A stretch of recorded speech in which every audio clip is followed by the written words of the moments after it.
Buenas, buenas, buenas. ¿Están dando esto? Sí, ahí está. ¿Qué tal? ¿Cómo andan? Buenas noches, buen sábado. Bienvenidos, bienvenidas. ¿Cómo les va?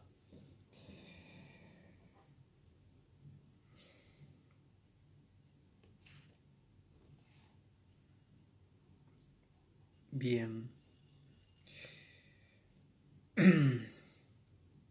Bueno, gracias por estar ahí del otro lado. La idea de este pequeño vivo, siempre digo pequeño vivo, después hablo una hora y media, pero la idea no es que sea corto. Y básicamente es para hacerles una invitación, dos invitaciones en realidad, y compartir con ustedes algunas lecturas que saben que es lo que me gusta hacer. La invitación, que espero que la hayan visto porque la estuve difundiendo por todos lados, la primera invitación, y mientras terminan de llegar un poco más de gente, y entramos en el tema de Nietzsche y Dionisos, que por eso un poco los convoqué. Pero la primera invitación es para la Feria de Libros de Filosofía que vamos a hacer la semana que viene, fin de semana que viene, en JJ Circuito Cultural, que queda en la ciudad de Buenos Aires, a 2 cuadras del Abasto, del Conex, ahí en esa zona, en la calle Jean Jaurès. Sábado y domingo que viene, Feria de Libros de Filosofía con 25 editoriales, y hay charlas también muy interesantes, tanto el sábado como el domingo. Van a poder ver los flyers por todos lados, acá en el Instagram y en otras redes sociales y demás. Así que espero que les interese y vayan a la feria y que nos veamos ahí. Yo voy a estar ahí todo el día laburando de un lado al otro, así que nos vamos a ver si van.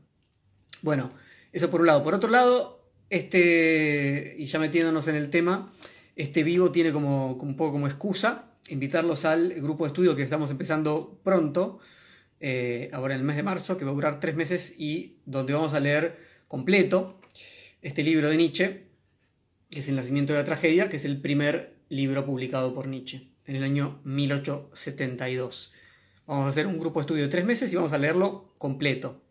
El taller está prácticamente lleno, pero hay algunos lugarcitos, así que quien quiera hacerlo, ya sea presencial, a distancia, por Zoom, telepáticamente, me avisa. Entonces, con esa excusa, quería compartir con ustedes un poquito de lo que acá está presente. Por supuesto, no quiero ni resumir el libro, ni de alguna manera hacer una suerte de compendio de las ideas principales, ¿no? Sino presentar algunos puntos en los que la cuestión de Dionisos, esta divinidad, o de lo dionisíaco, tal como lo empieza a pensar Nietzsche, cobra importancia para nosotros, o nos puede interpelar hoy de algún modo. Primero, antes de meternos en eso, 2 o 3 cuestiones básicas para quienes no tengan una referencia de qué hace este libro en la obra de Nietzsche. Este libro, dijimos, El nacimiento de la tragedia, es el primer libro de Nietzsche. Nietzsche no era un filósofo como tal, era un filólogo, es decir, un filólogo clásico, alguien que se ocupaba de estudiar las lenguas y la cultura griega y latina. Era un académico, la filología es una disciplina y lo era en el siglo XIX en Alemania, pero lo sigue siendo, digamos muy, es una disciplina muy académica, que puede resultar en algo que Nietzsche va a llamar más adelante un egipticismo. Se puede volver, ¿no?, ese gusto por las lenguas muertas, ¿sí?, por la cultura muerta en última instancia, por lo histórico. En ese sentido puede presentar algunos problemas. Y Nietzsche, ya el Nietzsche joven, se empezó a preguntar por esto, digamos, ¿qué es lo que hacemos? ¿Qué es lo que hago? En tanto, esta disciplina, que es una disciplina histórica, está en un cierto, digamos, plantea un problema de lo que sucede entre lo vivo y lo muerto. Lo que hacemos al estudiar, clasificar, interpretar, traducir, comprender, ¿sí?, los escritos clásicos de los filósofos, de los poetas, etc. ¿Qué es lo que hacemos? ¿No está esto muerto o esto está más vivo de lo que encuentro a mi alrededor? Entonces, desde el principio aparece ahí una cuestión por por lo saludable y lo enfermo, por lo vital o lo mortífero de esa dedicación por lo que en principio, cronológicamente al menos, está, ¿sí?, perimido. Esto es importante para comprender que el Nietzsche maduro que conocemos, ¿sí?, el Nietzsche, digamos, de Hacia los Zaratustra, de Más allá del bien y del mal, donde están los conceptos, digamos, fundamentales, el eterno retorno, la voluntad de poder, la muerte de Dios, el superhombre. En El nacimiento de la tragedia no hay nada de eso aún, ¿sí? Es un Nietzsche joven, filólogo, profesor universitario, pero uno no puede entender creo yo, uno no puede entender al Nietzsche maduro, ¿sí?, si no comprende que este pasaje formativo muy comprometido, ¿sí?, por la filología, que es en última instancia por los problemas de la relación entre lenguaje y cultura y, como decíamos recién, y vitalidad, ¿sí?, qué relación hay entre, ¿sí?, el lenguaje, la cultura y la vida, le permiten a él más adelante, a mi juicio, desarrollar lo que va a llamar la genealogía, es decir, una historia viviente. Le permiten a él poner en el centro de su filosofía madura el problema del oído, como él llama, los nuances, las sutilezas que como, digamos, estudioso de otras culturas y de los cambios del lenguaje y de las terminologías y de los ritmos y de las métricas, etcétera, etcétera, tiene que permitirle abrir la pregunta por el estilo, ¿no?, por el estilo, por ejemplo, de un autor, ¿sí?, o de un tipo de producción cultural como la tragedia griega, ¿sí?, en sus lazos con otros elementos que quizás nos parezcan en última instancia independientes, ¿no?, cuando uno tiene los oídos bastante taponados. Por ejemplo, la relación entre lenguaje y moral, la relación entre lenguaje y metafísica, ¿no? Si Nietzsche va a ser, ¿no?, hablo ya del Nietzsche maduro, famosamente aquel quien plantee que tenemos que dudar del lenguaje, ¿no?, que hay un montón de supuestos metafísicos, ¿sí?, que nos pueden engañar, que hay una relación, como ya lo dice tempranamente, sobre verdad y mentira en sentido extramoral, ¿no?, entre el lenguaje y la moral. Bueno, si hace todo esto es porque Nietzsche es un filólogo, primero, es decir, porque Nietzsche tiene un amor por el cuidado que hay, ¿sí?, en el estudio de la relación entre lenguaje, cultura y vida, ¿sí?, que después se va a desplegar de otras maneras en su obra madura. Pero acá no estamos en su obra madura, estamos en su primera obra, ¿sí? En su primera obra, famosamente, Nietzsche tiene una influencia muy, muy fuerte en esta etapa. Estamos en la década de 1870, comienzos de 1870, ¿sí? Él publica este libro en 1872, como una suerte de tesis doctoral que debía, una cosa así, digamos. Y decía, sus influencias fundamentales son Wagner y Schopenhauer, o Schopenhauer, como lo quieran pronunciar, ¿sí? Wagner y Schopenhauer. Y para entender lo que Dionisos o lo dionisíaco es en Nietzsche, por lo menos en este Nietzsche, es fundamental comprender algo de la filosofía schopenhaueriana. Por eso, bueno, en el taller vamos a arrancar un poco por ahí, ¿sí? Si uno no entiende los fundamentos de la obra principal de Schopenhauer, que es el mundo como voluntad y representación, entiende poco, ¿sí? Entonces, ¿qué es para este Nietzsche, ¿sí?, para este Nietzsche joven de 1872 que publica El nacimiento de la tragedia, lo dionisíaco? Bueno, básicamente un instinto, él lo llama así, artístico. Un instinto artístico, es decir, una fuerza inconsciente. Es decir, entender la potencia que tiene lo dionisíaco en la filosofía nietzscheana ya desde el comienzo, y después va a transformarse sin duda, ¿sí?, voy a mencionar algo al respecto, pero ya desde el comienzo es entender la irrupción de lo inconsciente, ¿sí?, en este caso, en principio, el contexto, ¿sí?, de la Grecia del siglo V a.C., ¿sí?, pero no solamente, ¿sí?, si Nietzsche escribe esto, no es porque tiene la intención solamente de mostrar cómo determinadas fuerzas inconscientes, con ciertas características que ahora vamos a ver, ¿sí?, irrumpían de algún modo en la cultura griega, sino que tiene cierta esperanza de que eso suceda de algún modo en su presente, a partir de la música wagneriana, por supuesto, pero la apuesta por la vitalización de nuestra existencia que las fuerzas inconscientes pueden lograr es central. Y es central desde este momento, donde lo inconsciente está asociado a la concepción de voluntad en Schopenhauer, ¿sí?, y lo va a seguir siendo durante toda la obra de Nietzsche. Para quienes, bueno, tengan formación psicoanalítica o vengan al psicoanálisis, entenderán muy bien, ¿no? Freud, gran lector de Schopenhauer y de Nietzsche, aunque Nietzsche lo disimula un poco más, pero digamos, tanto en Nietzsche como en Freud abrevan, ¿sí? En Schopenhauer, en Hartmann también, que fue uno de sus seguidores, digamos, para poner en el centro de la cuestión, ¿sí? De la cuestión de nuestra existencia, ¿sí? Las fuerzas inconscientes, ¿sí? Y eso, para mí, es una clave maravillosa para acercarse al concepto de lo dionisíaco en Nietzsche. Después hay que hacer un montón de distinciones, hay que ponerse, ¿no? Hay que afinar el lápiz conceptual, como a veces me gusta decir, y, bueno, ver a qué llamamos, ¿no? Fuerzas inconscientes, cómo operan, cuáles son sus dinámicas. Sí, hay que hacer mucho de eso. Eso es complejo en Schopenhauer, es complejo en el psicoanálisis freudiano, solamente para quedarnos, ¿no? En Freud, y es complejo en Nietzsche y en sus diversos momentos, ¿sí? Se va transformando. Pero acá tenemos un primer abrirse de ese problema, ¿sí?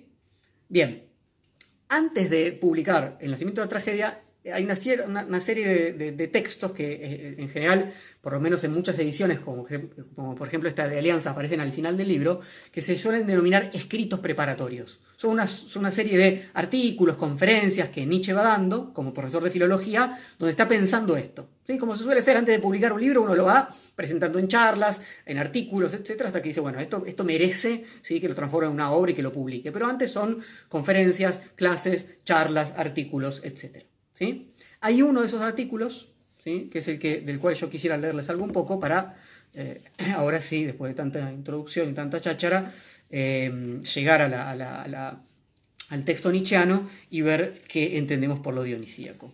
Yo tengo acá mi libro completamente en fascículos, cada uno es una página, porque se me fue desmembrando, así que por ahí me cuesta encontrar alguna. A ver.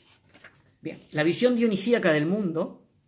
La visión dionisíaca del mundo es el texto del cual voy a leerles ahora. Es un texto entonces previo a El nacimiento de tragedia, 2 años anterior, pero suele estar publicado en, por ejemplo, les decía, en la edición de Alianza y en muchas otras ediciones del nacimiento de la tragedia. Dice así. El arte, Nietzsche viene hablando de el arte apolíneo y el arte dionisíaco. ¿Sí? Ambos son instintos, fuerzas, ¿sí? Artísticas. Recordemos que el título completo de este libro es El nacimiento de la tragedia en el espíritu de la música.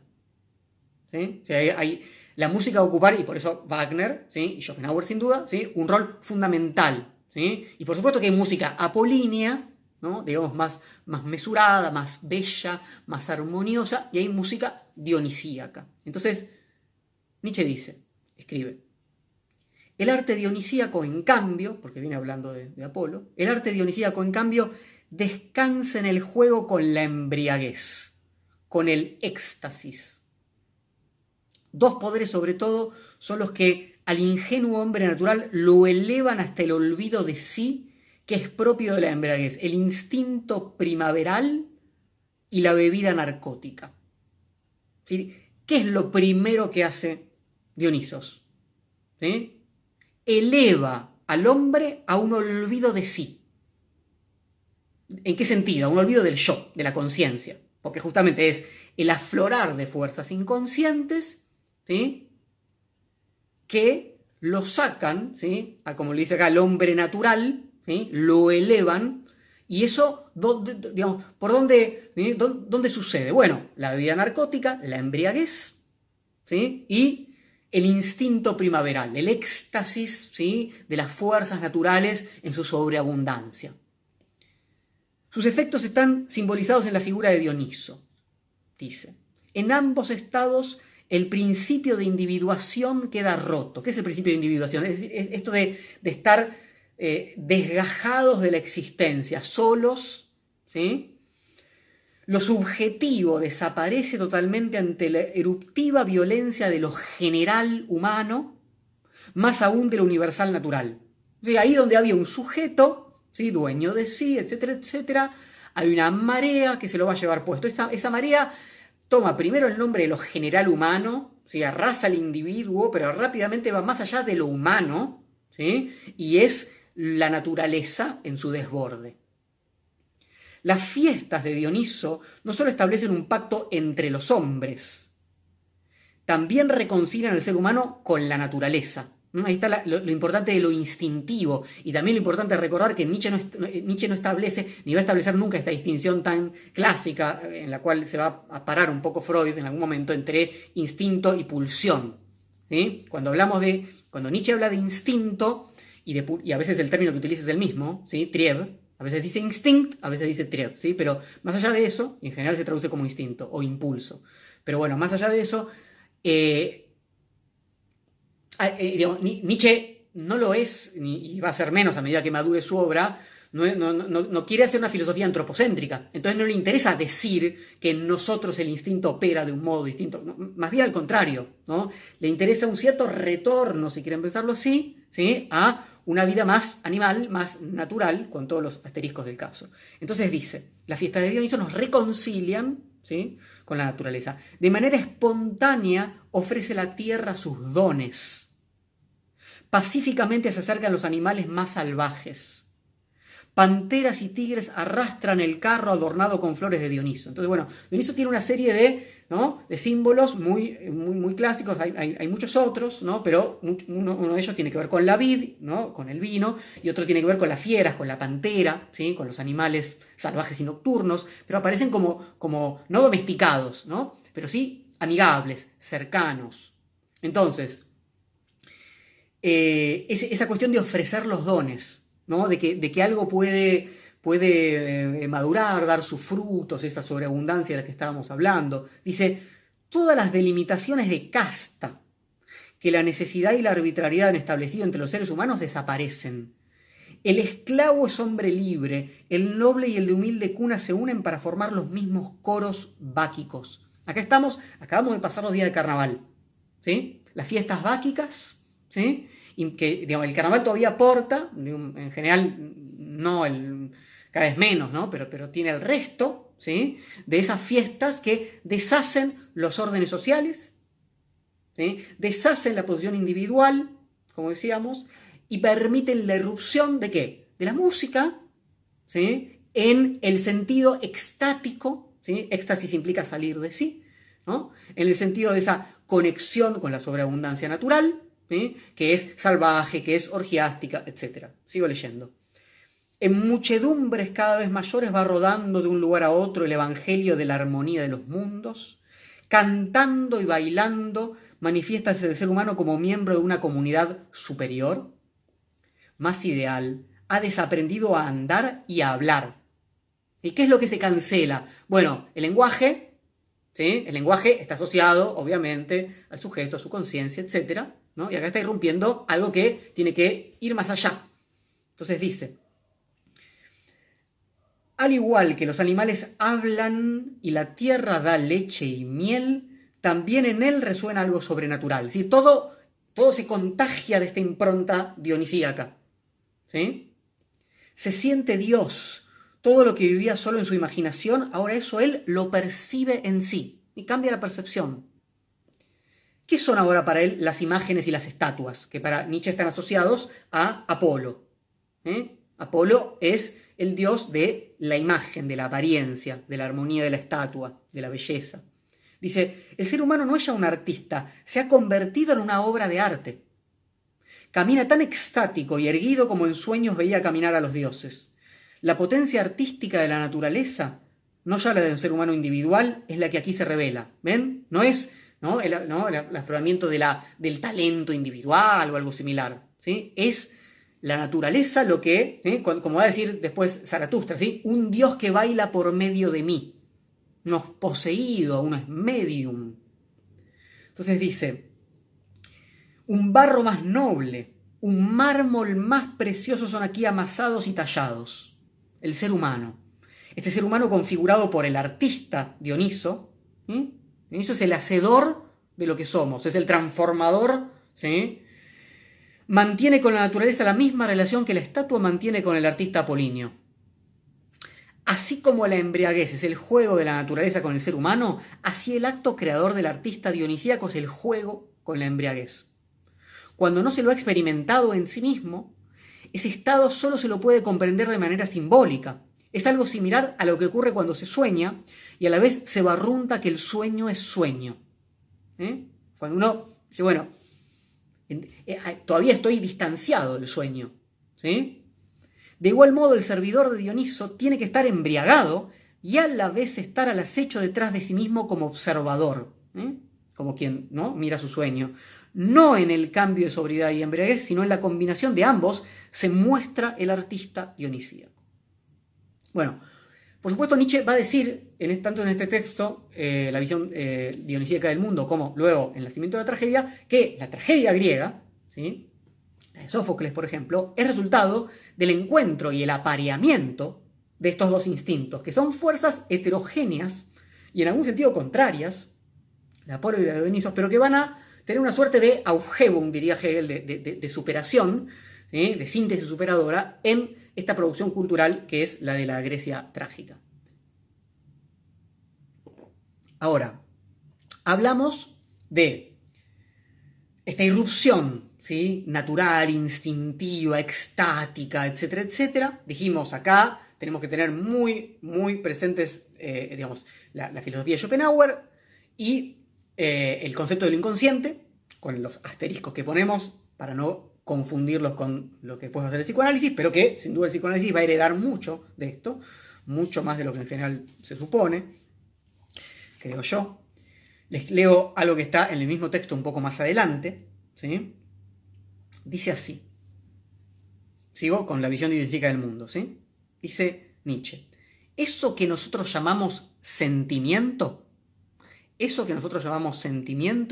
la filosofía que camina por las sendas de Schopenhauer enseña a concebirlo como un complejo de representaciones y estados volitivos inconscientes.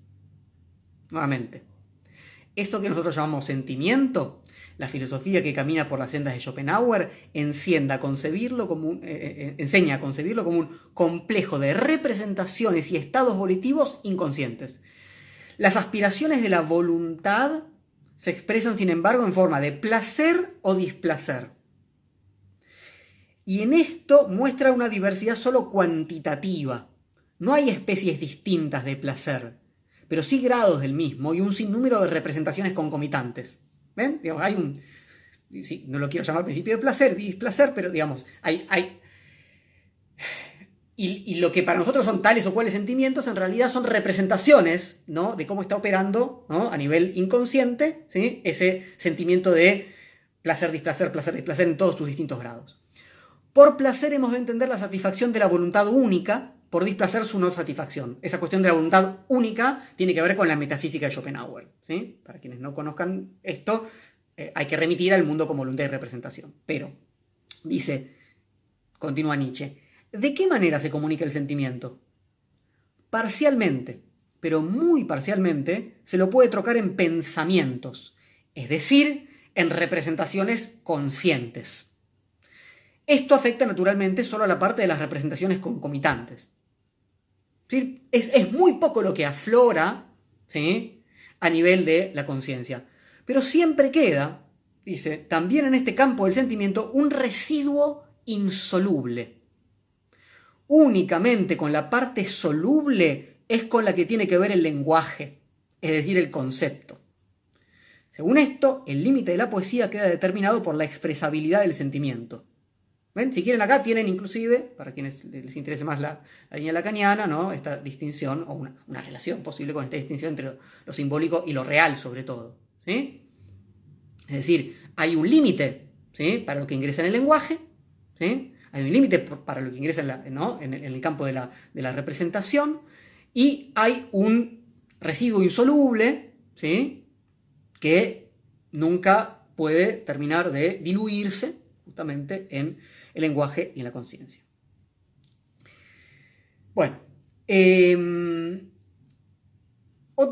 quería, digamos, con esto, no, como les contaba, no comentar el argumento principal, ¿no?, la cuestión del sufrimiento de la existencia, no hablamos de eso, no hablamos de la música, no hablamos de Wagner, no hablamos del pesimismo, de muchas cosas no hablamos, ¿no? Pero sí me interesaba mostrar estas relaciones entre lo instintivo barra inconsciente, la filosofía de Schopenhauer y lo dionisíaco irrumpiendo, ¿sí?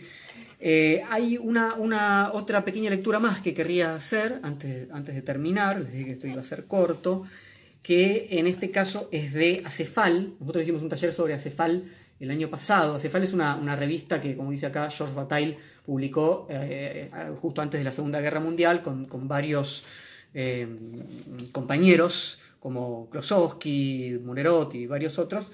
Y el número 3-4 de esa revista está dedicado a Dionisos. O sea, casi todo lo que... Más de la mitad de todo lo que está publicado en esa revista, que son varios números, pasa por Nietzsche. Y como hay una fuerte impronta sagrada, religiosa en esta revista, ¿sí? La figura de Dionisos, o sea, si había que invocar a un dios, ese dios iba a ser Dionisos. Entonces el número 3-4 está todo dedicado a Dionisos. A un Dioniso filósofo, a un Dionisos que tiene que ver con el mito griego, y a un Dionisos que tiene que ver con Nietzsche. ¿Sí? Entonces lo que yo quiero leerles es algo que está acá en el artículo que abre el número 3-4 de Acefal, que se titula Dionisos, y dice así: por innumerables que hayan sido los trazos que es posible percibir en este mito, para Nietzsche no se trata de comprenderlo, solo se trata de la elección consciente de un símbolo que le parece útil para su propia filosofía. Nietzsche elige un símbolo. Por eso es por lo que Dionisos es algo esencialmente diferente del mito antiguo, algo que en el fondo llega sin nunca tomar forma. Entonces, bueno, no reduzcamos, ¿sí?, el mito, ¿sí?, a lo que hace Nietzsche con eso. Dionisos es en primer lugar el símbolo de la embriaguez, como decíamos, en la cual la existencia festeja su propia transfiguración. ¿Qué es embriagarse? Porque sábado a la noche, ¿sí? Espero que después de esto, o mientras, si están viendo con una copa en la mano o lo que sea, ¿sí?, vamos a hacerle embriaguez. ¿Por qué lo hacemos? ¿Sí? Para dejar de ser quienes somos, evidentemente. Para dejar, ¿no?, para que ese yo, ¿sí?, para que ese estado consciente empiece a diluirse, ¿sí?, y hacerse amigo de un montón de fuerzas de las cuales si no, ponemos muchos límites. Entonces dicen: cuando florecen el cuerpo y el alma griegos, ¿no?, cita a Nietzsche, nació ese símbolo cargado de misterios. Aquí es dada la medida común con respecto a la cual todo lo que creció después fue estimado demasiado corto, demasiado pobre, demasiado estrecho, ¿no? O sea, es tan fuerte esto que todo lo demás, ¿sí?, sabe a poco. Que se pronuncie solamente el nombre de Dionisos ante los mejores nombres y las mejores cosas modernas, ante Goethe, por ejemplo, o ante Beethoven, o ante Shakespeare o Rafael. De repente sentimos que nuestras mejores cosas y nuestros mejores instantes se ven juzgados. Dioniso es un juez. Es un juez en el sentido de decir, bueno, para seguir un poco la línea por la que veníamos antes, ¿cuánto de fuerza vital inconsciente está operando en esto? ¿En esto qué? En esto que llamamos la obra de Rafael, la obra de Shakespeare, la obra de Beethoven, etcétera, por ejemplo. ¿Sí? Si hablamos de arte.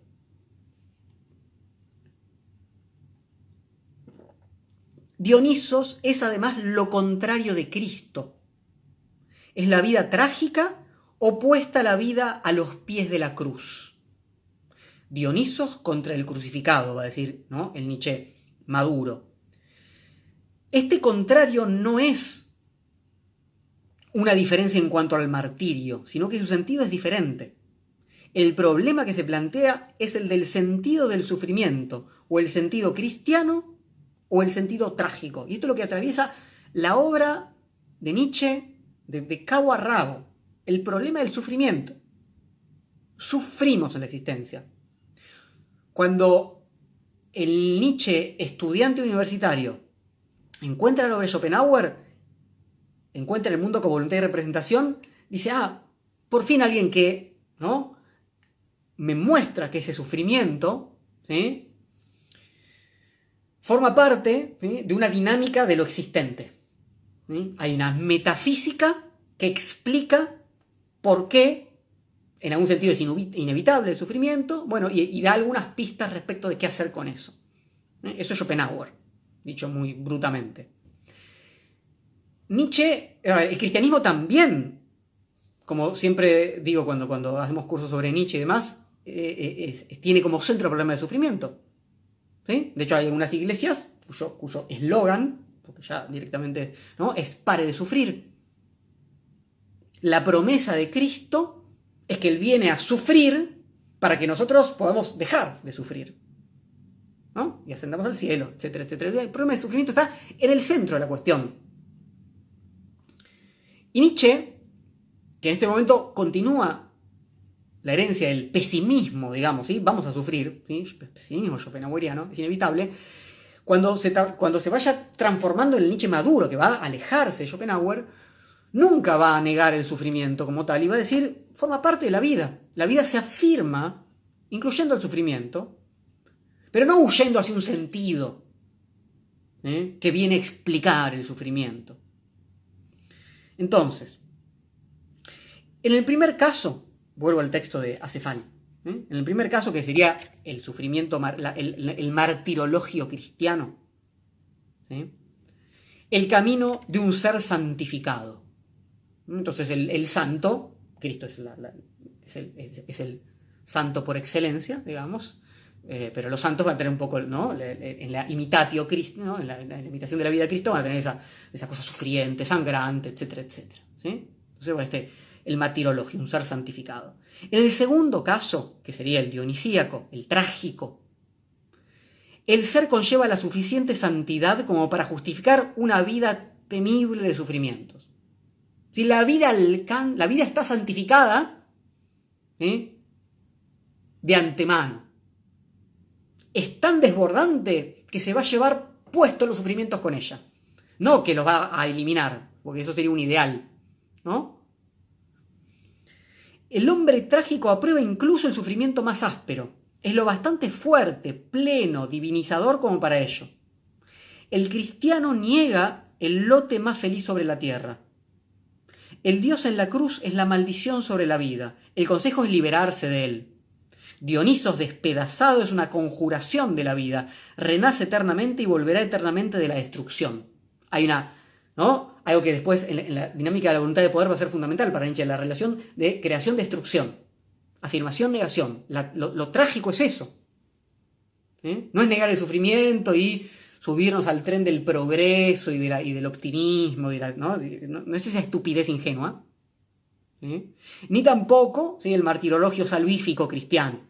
Es lo trágico. ¿Qué implica lo trágico? ¿Qué nos enseñaban las tragedias griegas? Que hagamos lo que hagamos, ¿no?, hiciéramos lo que hiciéramos, íbamos a sufrir, las cosas iban a salir mal, íbamos a tener que sacrificar a nuestros propios hijos, ¿sí?, cometer los actos más atroces, etcétera, etcétera. Y aún así, a la vida hay que decirle que sí, a esta vida. No hay que huir hacia otra donde eso no suceda. Esa es la fortaleza nietzscheana, saludable, afirmativa. Sigo un poquito con el texto de Acefal. Frente a la figura evanescente de ese Dios de la concepción indeterminada de Nietzsche, se consuma, como anteriormente su pensamiento, mediante una teodicea, es decir, mediante una aprobación absoluta del mundo, pero por la misma razón por la cual se lo había desaprobado poco tiempo antes. Entonces, ¿qué pasa con ese lugar que va a ocupar Dionisos, ¿sí?, desplazando al sacrificado? ¿Sí? No es una especie de negación ingenua del sufrimiento, es una afirmación de la vida con el sufrimiento que implica. Sin embargo, Dionisos no podrá ser nunca un dios al cual se le dirijan plegarias, al cual se consagre un culto. Es a fin de cuentas el dios que filosofa. Tiene todas las particularidades del nuevo filósofo que Nietzsche ve venir o que siente que es el mismo.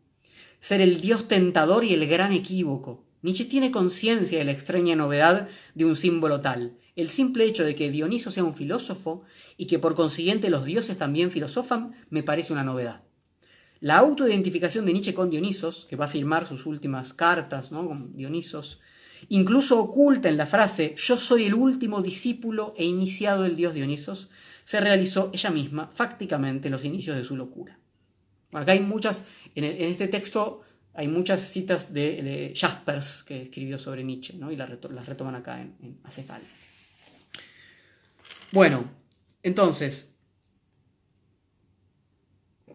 algunas notas, de ningún modo todas, y quizás ni siquiera las principales, pero algunas notas para entender qué implica Dionisos al comienzo de la obra de Nietzsche, el nacimiento de la tragedia, esos textos cercanos, a comienzos de la década de 1870, donde esa voluntad inconsciente tiene todavía, ¿no?, una impronta metafísica, ¿sí?, que le hereda de Schopenhauer, pero que rápidamente se va a abrir a algo, ¿sí?, que va a dejar de ser metafísico en Nietzsche, va a ser, digamos, inmanente, si quieren usar ese término, más cercano a Spinoza, y que